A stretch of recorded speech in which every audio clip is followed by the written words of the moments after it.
Hello, everyone. Welcome to Quinn Street Project. My name is Miss Danielle, and with me I have. Hi, my name is Mr. Bryan. Pronouns he and him. My pronouns are she, her. So this is going to be our first lesson of 10, and we are going to be working on storytelling. So how we share stories through time and around the world. Today's lesson is going to be mostly about Greek theater. So Mr. Bryan is going to tell us a little bit more about it and do a fun activity.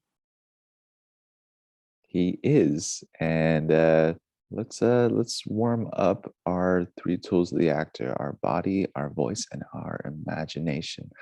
All right. So real quick, first things first, let's take a look around and make sure we have some space cleared. Nothing too crazy, but if you're sitting, if you're standing, best thing is just to have the area around your floor, your desk, your however you have your computer set up right now. So if you need to pause, take at most like 30 seconds and just clear, don't rush, clear the space around you. So if you need to pause, do so now. And when you're ready, we're just going to continue. So let's just do that right now. All right. So now what we're going to do is we're going to do a quick warm up. So everyone, wherever you're at, need you to sit up straight, stand up straight. All right. So we can make sure we take a good deep breath with our diaphragms. And right now, I want you to sit up or stand up straight and just take a big deep breath in through our nose. And just take a big deep breath out.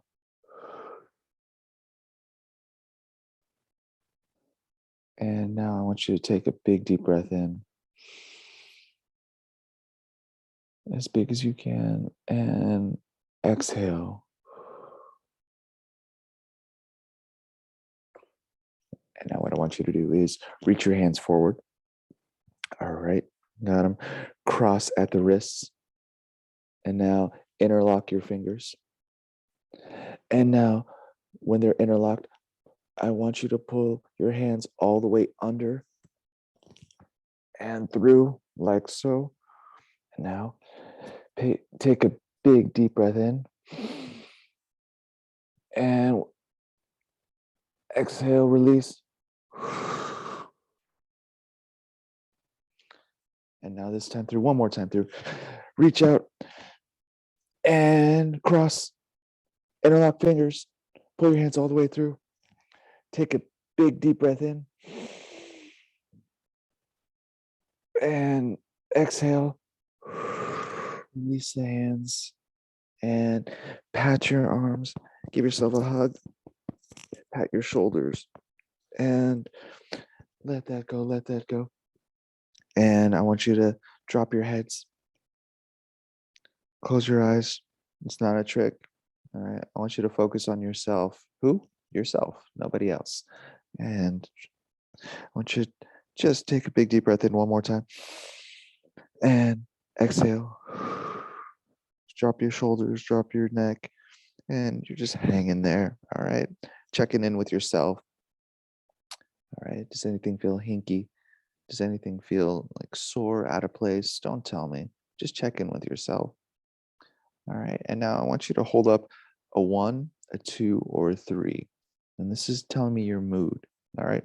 1, not good. All right. 2 is okay. And 3 is good. All right. So with your head down, eyes closed, shoulders dropped, I want you to take a big deep breath in one last time. And exhale. Dropping your shoulders, checking in with your body, checking in with yourself, and hold up that finger. Whether it's a 1, not good, 2, okay, or 3, good. All right. And hold it up so we can see. Hold it up, hold it up. All right. And let that go. And one last time, take a big deep breath in, aware of how we're feeling. And with an exhale, let that go. And open your eyes, slowly roll your head up, and take a look at the screen. And let's enter the space together. All right. And when I say enter the space, I just mean bring yourselves and however we're feeling and give the focus to the screen. All right. For the rest of this lesson, let's step into the space. So right now, what I want to do is we're going to introduce ourselves to Greek theater. All right. So what is Greek theater? Good question. Greek plays, Greek theater, were plays that were always performed outdoors. All right. Theater was based on a long document by Aristotle called Poetics. All right. Poetics that laid out the most effective ways for stories to be told, right? Focusing mostly on comedies and tragedies. All right. Comedies, in this case, ended with a marriage, and tragedies ended in death. Now, plays must have an arc in Greek theater. Plays must have an arc similar to beginning, middle, end. All right. So that structure must always have beginning, middle, end, but had to use bigger concepts like, I'm going to introduce some big words here: hubris, verisimilitude, and catharsis.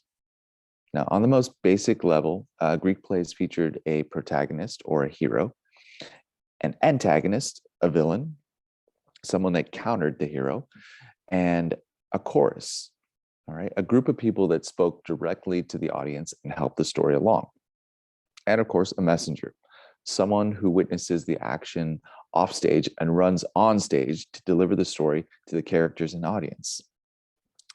And this is all pre-CGI, all right? So you were experiencing it live and in person.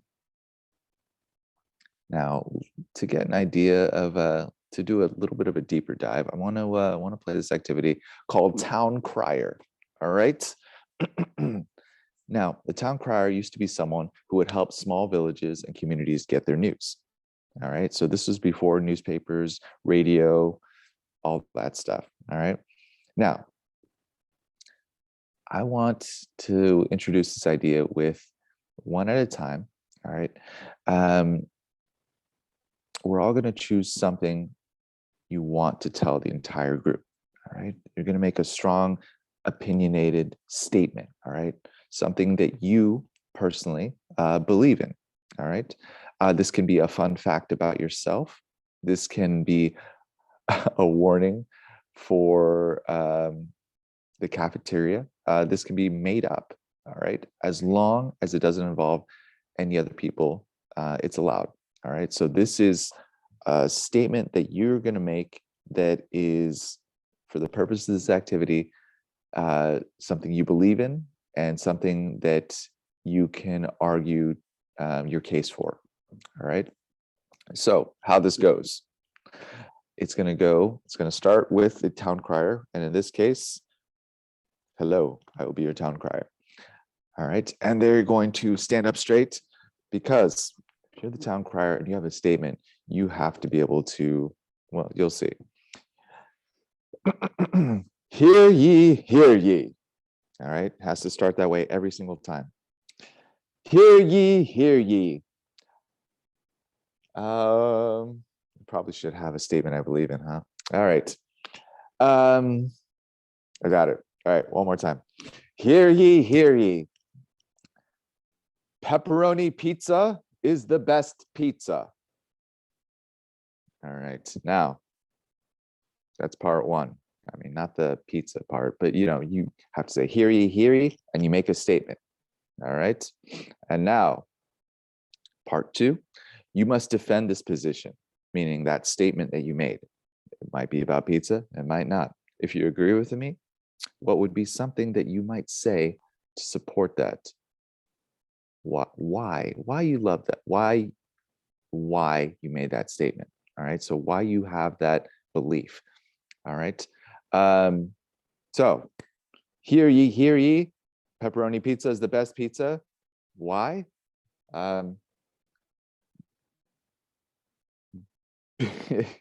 Because it is savory and delicious. Now, we need some people to help me out here. All right. Oh, hi, Miss Danielle.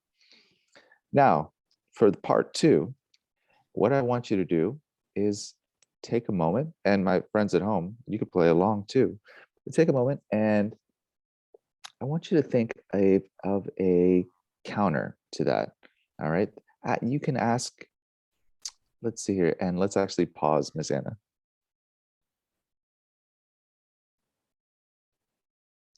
All right. So we have our statement, what we believe in, or what we made up that we believe in.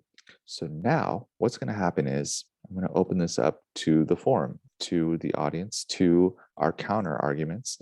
But before we come up with a counter, which means something that maybe goes against the statement, something that's the opposite, Miss Danielle, do you have any questions before you make any sort of counter argument? And now these questions directly go to the statement, not about the person, not about anything else, just questions that might help you form a counter argument, I guess.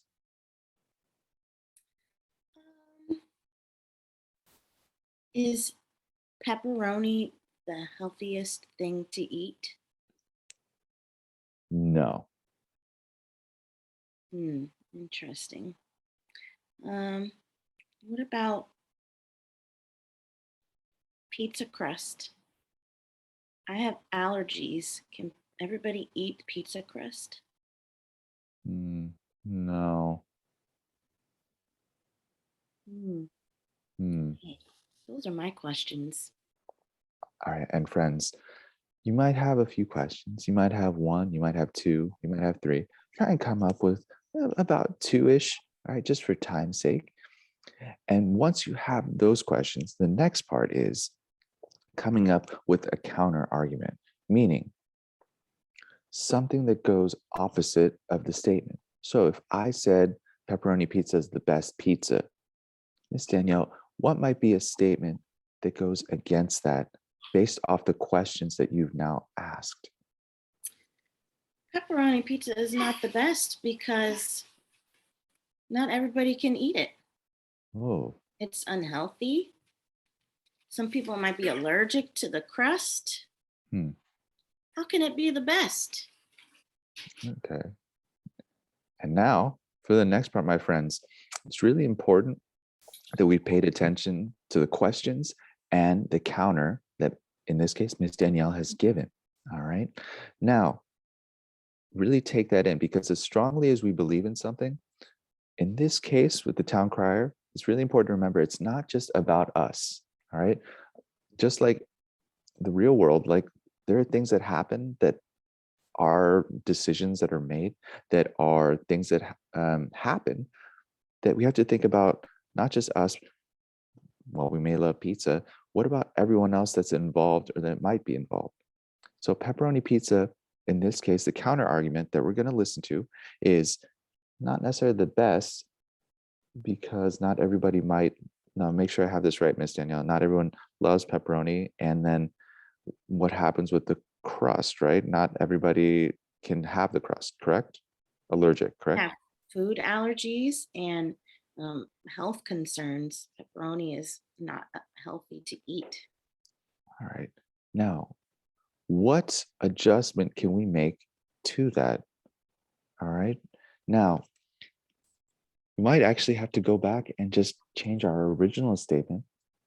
So in this case, pepperoni pizza is the best for some people, and pepperoni pizza might not be the best for everybody. So while pepperoni pizza is delicious, it's not for everybody.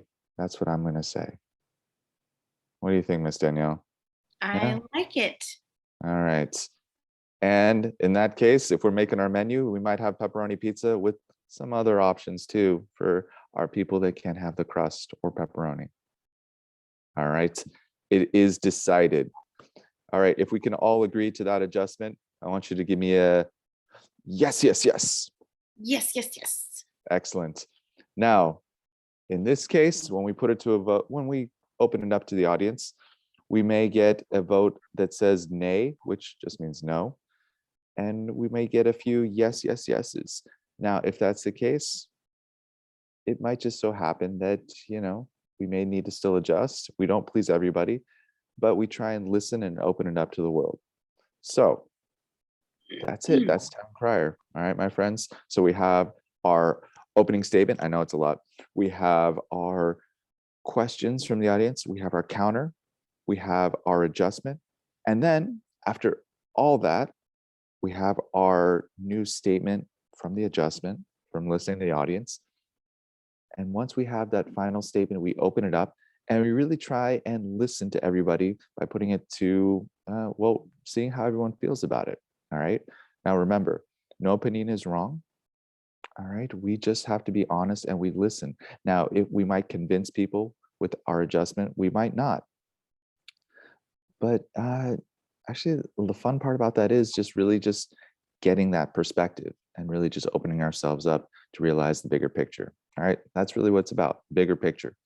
Now, I know that was a lot, but if you ever try this, just in an open forum with other people, it's fun to actually just try out. Just ask a parent, ask an adult, ask a friend. Like, if you were to make this statement, like, even if it's something you really like, or even if something you're feeling silly about, just to see how it affects people, because I promise you, it does have an effect. People have opinions that they care about. All right. Whew. Now, with that said, get a glass of water, take a sip of water, do what you got to do. And once you have that, give me laser eyes and give your attention, Miss Danielle, wherever she is on your screen. Okay, so we're going to take that idea of uh, asking questions and giving counter arguments and have us a little debate. Okay, so I want us to think of a few fairy tales, some fables. Okay, I think a lot of us know these stories, so it's the easiest to work with. I'm going to pick first maybe the Three Little Pigs. All right. Three little pigs built three different houses, and the wolf tries to blow them all down, but he can't blow down the house made out of bricks because it's the strongest. Right? Does that ring a bell to everybody? If not, you can always pause this and you can go to Google, or if your teacher or somebody has a copy of the story, you can go over the story yourself. Okay? But we're going to keep going. So I want us to take that story and think about who the characters are. We have the Three Little Pigs, those are the protagonists or the heroes. And we have the villain, the big bad wolf. Okay. So I'm going to pick the Three Little Pigs, maybe the last pig, the one who built the brick house. Okay. I'm going to be that character. And I'm going to make a statement from that character's perspective. And I'm going to say, the big bad wolf should not be blowing on my house because I built it with bricks and now he can't blow it down. Okay? So I want you to think as the chorus. Remember, the chorus is like the audience or the people that are hearing the statement. As the chorus, I want you to think of a counter argument, something that goes against that. Why shouldn't the big bad wolf blow on the house? So, Mr. Bryan, can you be my chorus today? Do you Yeah, have a yeah, counter argument to my statement? yeah. Can you just so I'm actually better writing it or typing it down. Can you give me that statement one more time, just so I can have it in front of me? The big bad wolf should not be blowing my house down because I built it from bricks and it Shouldn't. cannot fall down. All right. So the big bad wolf should not be blowing my house down. So okay, I have questions. Um, I'm gonna say, what, why did you build your house out of bricks? Because it is strong and sturdy. Hmm. Now, I'm gonna say, what is your relationship with the wolf? Like how, like, are you friends? Are you nemesis? The wolf and I are not friends. He blew the houses down of my two brothers. Hmm, I see. Okay. My, okay, I have a good counter, I think. We'll try this out. All right. Why did you not just mm, why did you not just, instead of building a brick house, why did you not just build an olive branch by reaching out to the big bad wolf, to not, instead of going to all this trouble to make the big bad wolf feel like the big baddie that he is? Hmm. Let's see. Well, probably because the big bad wolf likes likes to eat little piggies like me. So I was afraid. Mm, it's a good counter. It's a good counter. Can you top that? I can't, because now you opened my eyes and reminded me that there was the incident with the other pigs, and right, there were other pigs Yeah. before this, and that brings more questions about the wolf, and which we'd have to clearly ask the wolf. So you convinced me. So I'm Yay. yeah, there we go. All right, everybody. What did we think of the activity? Think about it. Let's see if you can do one of these yourself. So we're going to give you some time, and I'm thinking let's try what's another good story? Goldilocks and the Three Bears, right? So Goldilocks is a young girl who goes into someone else's house, the house of the three bears, and she eats their food, she sleeps in their beds, and she sits in their chairs, and she messes up all the stuff in their house. And the bears don't like it very much when they find it. So take that story, take some time to think about it. Would you want to be the character in the story, the Goldilocks, or would you want to be the bears? And what argument or statement would you make from that perspective? And then if you're with your class, you can have your class be the chorus for you and ask some questions and see if they can give you a counter argument to your statement. Okay, so take some time for that. All right, welcome back. Shall we try another one? Let's do one more story. Mr. Bryan, do you have another story idea? Um, I do not. Let me think though. Let me think. Goldilocks, the, We three- the tortoise and the hare. the tortoise and the hare. That's a great story. Does everybody know that one? If not, little refresher. There's a long race, and the tortoise and the hare are the competitors. Now, the hare goes really fast and goes so fast that it gets tired and decides to take a nap, thinking, "Oh, the tortoise isn't going to catch up to me."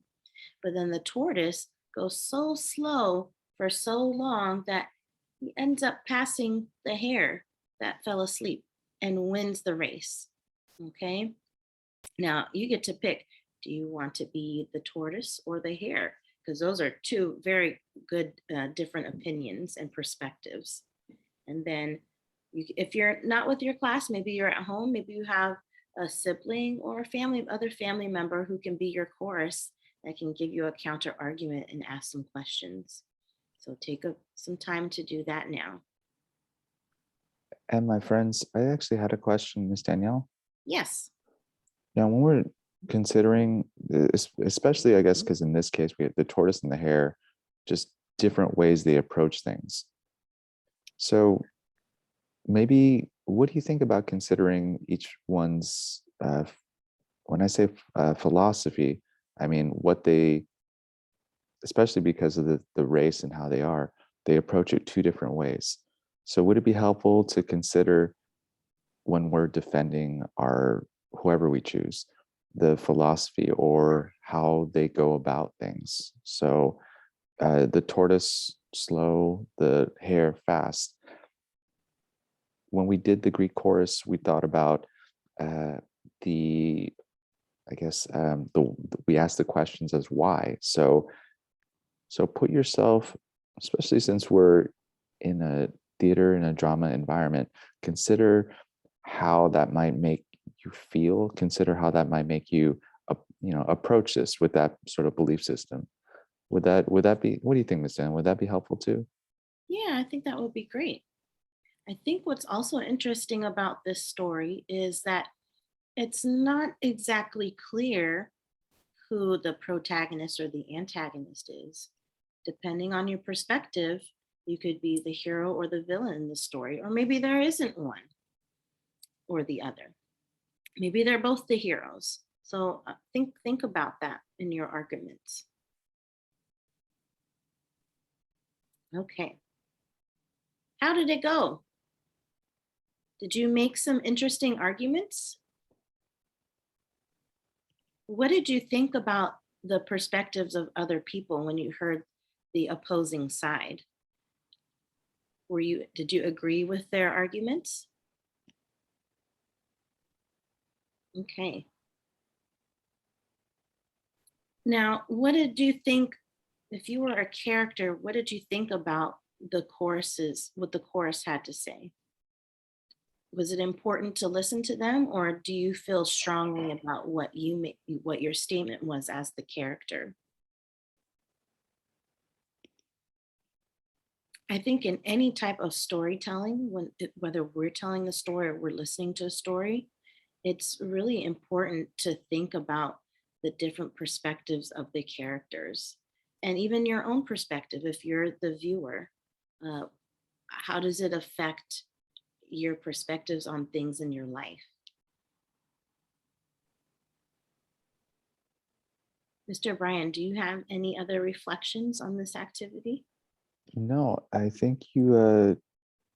I mean, yes, but I mean, you kind of said it in that if we consider, the people around us, we might just open ourselves up to really just that perspective. And I keep coming back to that word, just remembering it's about that, just understanding that it's not just about us. And when we open ourselves up to that, we can, I guess, just be more understanding of the views and of other people, and just maybe the why as far as how things go in our daily lives. And Yeah. it's it's interesting just to really think about that, because everything has a point of view, and we all just, if we listen a little bit, we can just really, I guess, work together that much better. And it's Yeah. pretty cool once we see that. So Yeah. yeah. Yeah, there are many sides to every story. So if you listen to understand, then you can work better with people. I think that's great. Well, I hope everyone else really enjoyed this activity today. It's great to be able to work with you all. And I hope you join us again soon next time. Have a great day, everybody. Hi. Bye.